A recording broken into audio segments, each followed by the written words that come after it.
The default is an incredible strategy everyone should know because it is so flexible. It will allow you to scout opponents' defenses in the early part of the half and serve as the base for your strategy moving forward.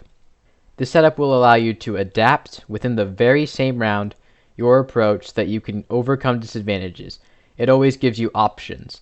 The default is the most reliable strategy, and if you want to learn it, this video is for you. Hello everyone, I'm Atchax, and this is my guide to the default. I'm going to go in chronological order starting with the buy phase, and this is going to be a very typical look at what a default can look like during the buy phase, where the defensive players are spread up as per usual, and you are spread out on your side. Now you'll notice a couple things right off the bat in contrast to a rush or another strategy like that. Your positioning of your team is very split up, and what that will do for you is give you options. You can attack a bunch of different areas, you have a lot of different places you're going to find contact with the opponents, and that will allow you to create more opportunities. Flanks will be very difficult because you'll have advance warning a mile away, and if you are attacked or if you lose a link of your chain, because you're not all bottled up in one area, you didn't put all your eggs in one basket, the enemy doesn't have time to close a net on you or something like that, or condense you into one space and restrict your attacking power, because you have so much map control. Something that I would recommend for your setup during the buy phase is that to have a slant to your defaults. You can see how these players are kind of more to one side than the A side, and I would say put your spike here, and we'll go into why later. Now you're going to move into the opening 10 or so seconds. And during this period, you're actually all going to want to attack. All of you. It's probably the most effective way to do this. And so what you'll notice from this, and what you should take away from this, if you're a defender, where do you go right now? You don't know where the real attack is because it's so split up. You're having so much contact in so many areas, that it's unclear where you should go. And that's one of the greatest things about this strat. It will create indecision in defenders. And when you all attack, and you just keep attacking, really only one of two things is going to happen. Or three things, rather. One of three things is going to happen. So, either someone's going to die, attacker or defender, because the defenders have to stop you at some point, or you have to stop them, or the defenders are going to fall back and give up territory, so they could exit their positions this way to compensate for you pushing up. I don't know if that B player would actually rotate that direction. That's kind of unlikely, which is pretty normal. And then less likely they could delay you, especially at B, but that's probably not going to be a major concern, and you can always just keep going. So that's what you're going to do in the opening couple seconds. And when you do this, you're probably going to find a pick somewhere. But let's entertain the thought for a second that you don't find a pick, because this is part of strategy, is thinking about all of the possibilities. And so right now we're going to entertain the concept that the defenders, after contact, fall back and give up territory. And this will be especially common from mid-vents or something like that, where the defenders would be trapped if they were in there. So if you push here fast enough, though, this is interesting. If you push A ramps fast enough and mid fast enough, you can actually trap the defender and cut them off before they rotate. So you can get here before the defender gets around this corner, and that's going to be an easy pick. But that's going to be a little bit, unique to split. So with general strategy, I'm going to redraw the map so you can kind of see how that goes. You're going to take these areas pretty quickly. B garage is pretty easy to take, so you don't really have to worry about that. But the defenders are going to be forced back into these areas generally, which is going to be great for your team. And the reason for that is if you control all, I know that you don't have a player A main, but they don't know that. So if you control all of these areas, whether or not you even have players here, is almost irrelevant because you can apply so much pressure onto these sites because you could come from a bunch of different areas, and that's essentially what pressure is, right? And these players might be able to try to stop you, but there's always that threat of they can attack. And so this is what you're going to be looking at if you're trying to go for a default. Having all of these different positions that you can attack site from is going to apply a lot of pressure. It's going to prevent rotates, and especially because it's a split, and that's the crucial part of the default, it's a split. The defenders won't know what to do, and they won't know where to rotate, and you're going to separate them. And so you have a bunch of options from here. The first one is you have all of these positions. Just take 5 of your guys and just hit one site. The delay and the rotates coming from the other sites are going to be super delayed because they're not sure where you're going to go. Especially if you don't take 5, let's say you take 4, but one guy stays here and makes noise. He's going to occupy the 3 defenders here, here, and here on A, and you're going to have a 4-on-2 on B, 4 versus 2 on B, where the players have basically already given up the site. So that's a fantastic situation to be in. Or maybe you don't want to do that. Maybe instead you decide that you want to go A. So you just bring these players, these 3 mid, and they go A.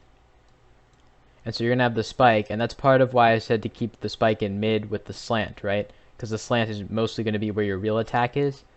You can have 4 players in heaven, and 2 can rotate down to ramps, and then you can make use of this to just go a bunch of different ways onto the site, especially if you smoke things off.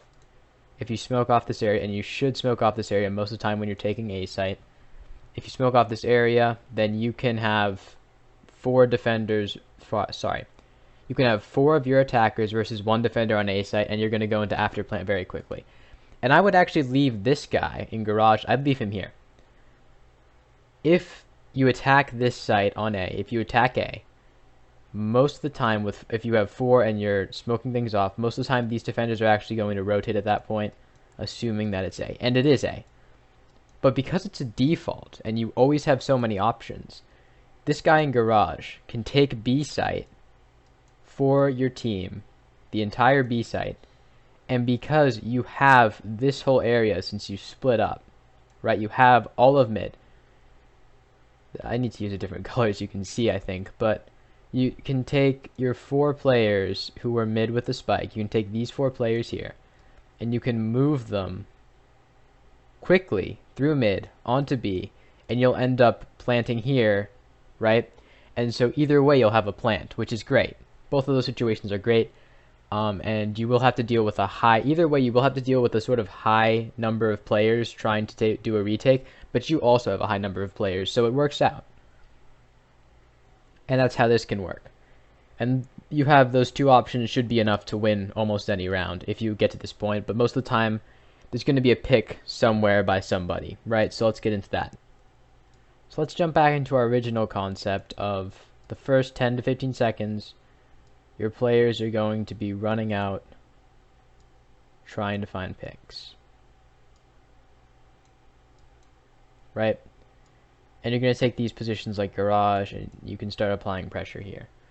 But in this situation, you really can't do a lot to the defense because you can't attack a site from multiple angles, and you really can't get out of sight at all. And so what you're going to try to do is create a route that you could use to get to a site, which is going to be the best way to poke a hole in the defender's armor. Most of the time you're going to have contact here, and I would recommend most of the time that if you're either going to want to smoke off this side or smoke off this side. It's up to you if you're going to be attacking a main, completely up to you, but let's say you do this.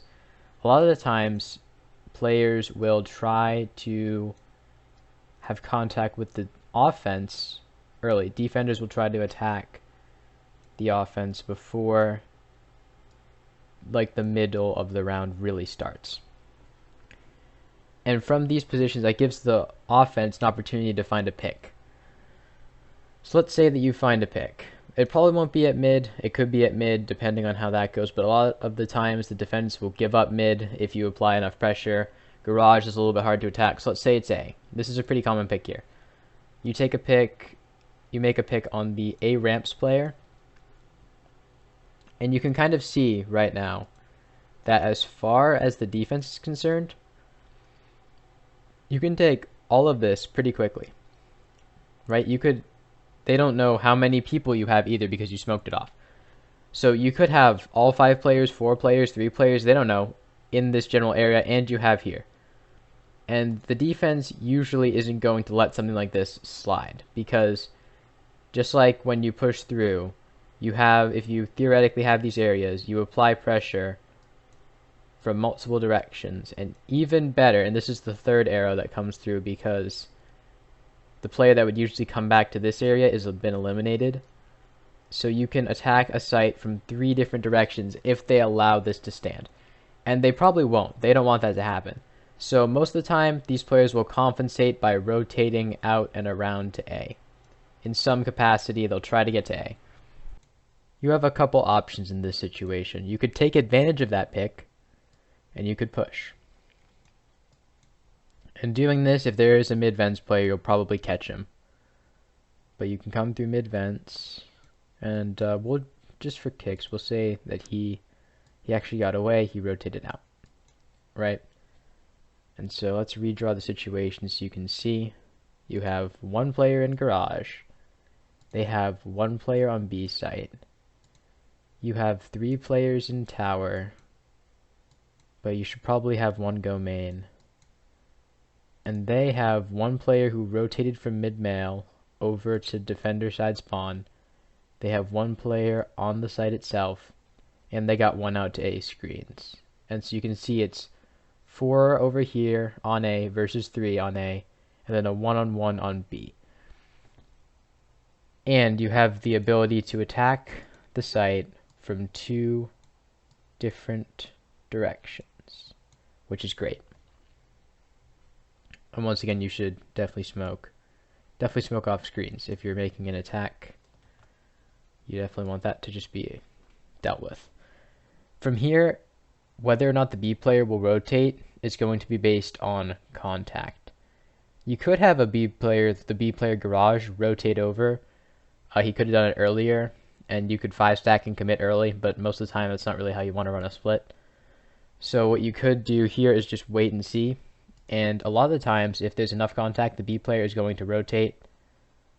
The defending B player is going to rotate over to A, especially if you see him. And then the B garage player can just bolt onto site and take B site. And then these 4 guys can just run the other direction through B tower onto B site, plant.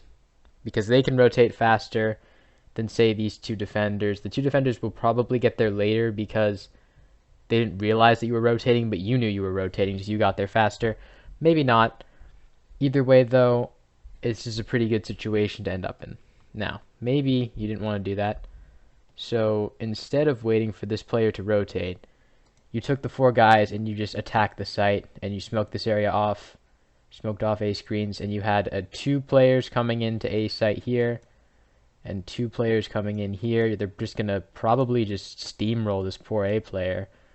And then you have site, you're in and after plant. Excuse me. You have site, you're in and after plant, and then this player the B player, if he knows that you're just going to commit and steamroll, then he will be able to rotate through vents over to tower, hopefully a quick rotate. And you'll end up eventually in some sort of 5-on-3 after plant on A, which is also great. So that's what happens when you get a pick. If you're in the situation where one of your players got picked, it's going to highly depend on where they were picked as to what you do with your strategy. If someone's picked mid, but you have a slant here, so you have 3 players in mid, someone gets picked off, maybe this poor guy gets picked off, it's still a 2-on-2 on mid, and you're not really that much worse off. You still have map control, so that's not a bad thing, and hopefully you'll be able to eventually take top of mid, so that's not really that big of a deal. Now, maybe one of your flanks got picked off, so your A or your B player got picked off, and it's probably going to be the A player, because the B player once again still has to get into garage. The A player will almost always have contact first, and so the A player gets picked off by this player who attacks him, and you lose the A player. Alright, let's look at the positioning here. So I'll clear up the mid just so you can see. So you have one player gone on A instead of this guy. And the defenders on A, most likely this guy's going to rotate out, and this guy's just going to push through. And you'll know that he's pushing through, so that's not really that big of a deal. It's going to take him a while. You haven't lost that much. And this is just a pretty standard rotation. Maybe for some reason they go mid, even though they already have a player mid vents. So these guys are going to be a little bit hard to judge. But it doesn't matter that much, because when this happens, you have an opportunity to attack, and you need to attack quickly to even the advantage out. So here I would say by the time that this player gets picked, you'll probably have some garage. You'll probably be out of mid, and you'll be marching up mid with your team and with your slant. If you take mid vents right here, and this is going to be true no matter what kind of mid it is, if you can take the side of mid that these players were previously, where your A player was picked, if you take the A side of mid, right, and so you eliminate this guy, maybe you smoke this off, it doesn't really matter how you get past here, but you force him to fall back somehow, or you block him off, it's going to keep at least one player A, which is a good thing for you, because you probably shouldn't plan on going A in this situation, unless as soon as the A player got picked, you had the B player rotate through to A, or someone rotated to A, and you tried to retake control, but you didn't in this situation. So this is probably going to apply that imaginary pressure once again, because you could come through here. And what you're going to want to do is take B tower, steamroll it, 3 players, steamroll B tower, garage, go through, try to get a pick. If you don't get a pick, that's probably time to save, right? Time to reevaluate, regroup, save for the next round. It's not that big of a deal. You didn't lose that much, you still have 3 players, so your economy would probably be just fine. But let's say that you do get a pick. Get a pick on B. Right, so if you get a pick on the left guy on B, over on B site, you can just crush this guy in towers. He'll either fall back or die. That's really the 2 choices that he has here, because there's just so many of you in mid. There's no support from mid vents. The 2 A players are defending a site that no one's going to attack. And you guys can get out on B and get an after plant. And that's one situation. Or, instead of taking out the B site player, you push through here and you take out the B tower player, and then you just jump out on site once again. B's still yours pretty much all the time. Or the B player goes down B stairs, he tries to hide back there. You should probably just have one teammate hold the angle, and then it can be a 3-on-1 on site where you're moving 2 more players onto B rafters area. You'll try to isolate this one player, take him out, and plant. Those are pretty much your best options. And as soon as you plant, these A players will realize that, nothing way before you plant. So I'm saying that when you plant, these A players are going to have almost rotated to site already, almost gotten to B tower already, and you're going to have a pretty difficult fight, but it's a lot better than just stalling after the 1 pick. And the crucial part of recovering in a default after a pick is speed. You need to hit them fast, and you need to even the advantage. If you don't take out the mid player, if you just happen to refrag on a different side of the map, I'd say once again you want to do speed here, right? So if you frag on B site instead, this guy should push onto site no matter what, and he can just chill for a little bit. And then I'd say you probably want 2 guys to push up here. You'll want to smoke off vents, block off this guy. You don't want that fight right now. And you just need to chase this male player, chase him off of that position. 1 player rotate with the spike. The spike player should rotate in the safe position to B. So you have 2 on the site. You take B towers, and then you attack B site from there, even though you already have it, basically. And now let's say that your B player, he tries to peek here and gets picked off, which won't be that uncommon if you peek super early on B.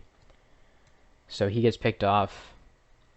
This is actually a lot easier to compensate because the rotate through sewers is longer than just jumping through B to garage really quick. and you can regain that map control, and then you can just do 2 through mid as you had previously planned, and 1 through ramps. And that's not a bad strategy either. Or you could do essentially what you just did with when the A player was picked, is you can stack up, and this time you'll want to pick male, remember, because you're picking off the opposite player to keep the B player anchored. A lot of times the male player will fall back, but you just need to make sure that they don't know how many players are in this area right here. So a lot of times he's actually going to live, but he'll be out of the picture temporarily. Keeping the B players over there, and then you just crush through vents, which will be great. So you can crush through vents once that's down. This player's going to have an opportunity. Hopefully you smoked something off. Maybe here this time, maybe you didn't go through ramps, but you went through main instead. And you'll be able to put pressure on the site and eventually take it, just like in how we talked about a second ago if an A player was picked off. Now the worst situation for a split is if they manage to somehow, and this is why you stack mid a little bit too, part of the reason, apart from just being general usefulness. But if the players at mid can somehow block off mid control and get a pick, where it's unlikely you'll be able to retake mid somehow, what they can do is drive a wedge in between your team. This is where the splitting will actually be a weakness. They'll be able to drive a wedge in between your team, and these guys are going to have to fall back or fight at a disadvantage in mid, which isn't a great situation either.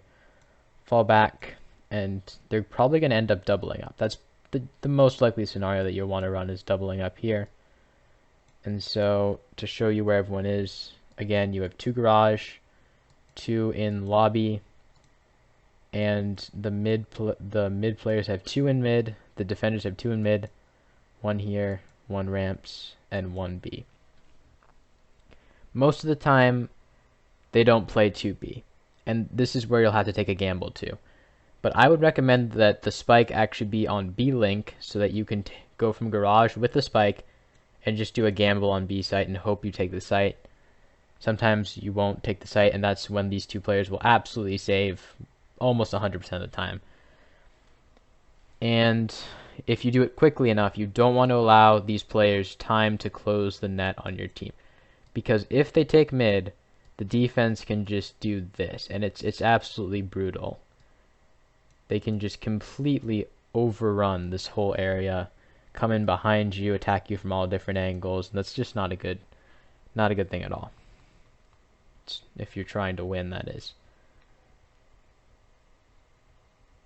Now, and I would actually also recommend that these guys push too.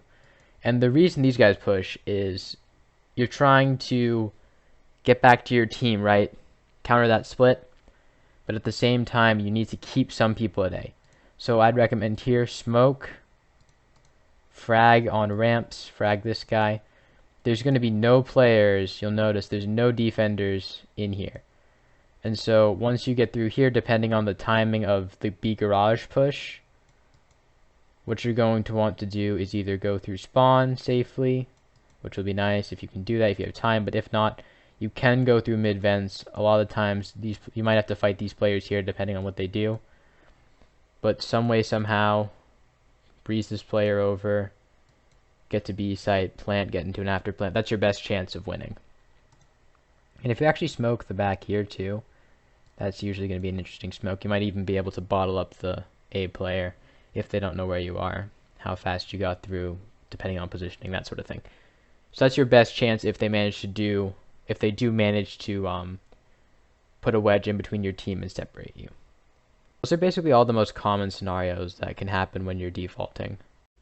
Alright, let's summarize the process in easy to remember steps. Step number 1 is to go for picks to create opportunities and pockets of uncertainty in the defense, which you can rotate or push on. 2. Take extended areas in order to create pressure on the defense because you could attack from anywhere at any time, preventing rotates. 3. Choose an area to attack and do so. If it seems too difficult, simply rotate. And 4, eventually commit to a site, take it, and go into afterplant. And finally, some general tips to bring your defaults to the next level.